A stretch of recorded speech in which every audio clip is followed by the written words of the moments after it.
Chinniyampalayam Avinashi road மேலே இருக்கிற black Mariamman திருக்கோயிலில் நைட்டு இந்த வேலையை பண்ணியிருக்கானுங்க. யார் பண்ணால் என்னங்கிறது இன்னும் தெரியல யாருக்குமே. பூசாரி அவர் காலையில் வந்து பார்த்து தான் அவருக்கே தெரிஞ்சிருக்கு. வெளியில் இருக்கிற கல்லை எடுத்துகிட்டு வந்து விநாயகரை, பக்கத்தில் இருக்கிற கேது விநாயகர் எல்லாத்தையும் கல் எடுத்து போட்டு அடித்து உடச்சிருக்காங்க. விநாயகர் கீழே விழுந்து கிடக்கு. உடச்சி தனியாகவே வச்சுட்டானுங்க.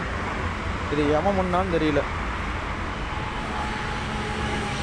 சோறு திங்கிற நாய்களாக இருந்ததுன்னா இதை பண்ணியிருக்க மாட்டானுங்க.